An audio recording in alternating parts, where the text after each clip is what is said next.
For Jamaica and our LAC neighbours, climate change is not a distant threat. It is a lived reality. From more frequent and powerful hurricanes, to prolonged droughts and rising sea levels, to declining agricultural yields and degraded coastal ecosystems, our key development sectors, tourism, agriculture, water, health, and infrastructure face mounting risks. The economic cost to our region is staggering, with climate-related damage threatening national budgets, social progress, and hard-won development gains. Recent estimates by the IADB indicate that climate change could cost the LAC up to 1.5% GDP annually by 2050 if unaddressed. The European Investment Bank highlights that delivering on Paris Agreement targets in the region requires an additional $1.3 trillion in investment by 2030.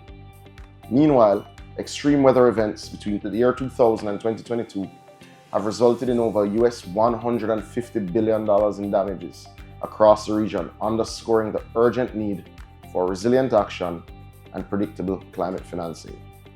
It further supports the urgency for continued support of the UNFCCC framework and its principles of common but differentiated responsibilities and respective capabilities.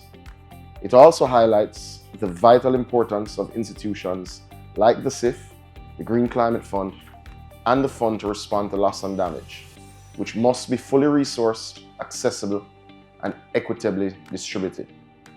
Jamaica is proud to be a recipient and active participant in the CIF's pilot program for climate resilience. We've seen the tangible benefits of our partnerships with the World Bank and indeed the IDB.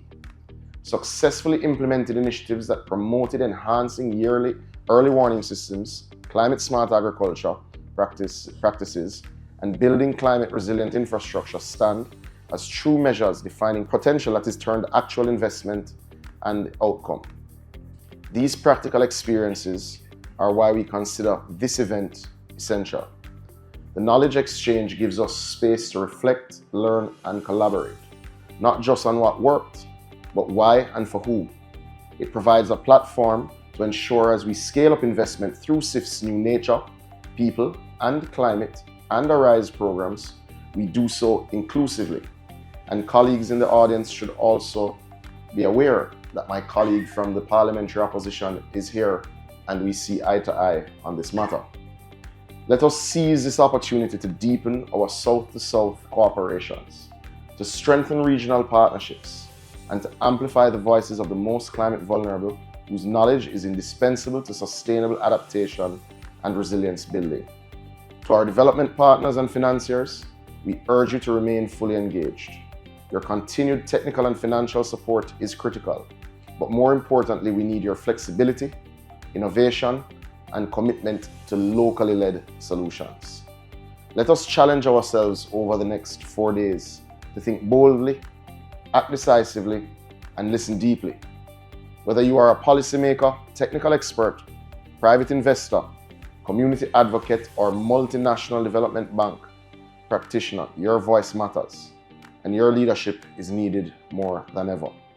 Together, we can build a resilient, equitable, and climate-smart future for this region that is well endowed with natural resources.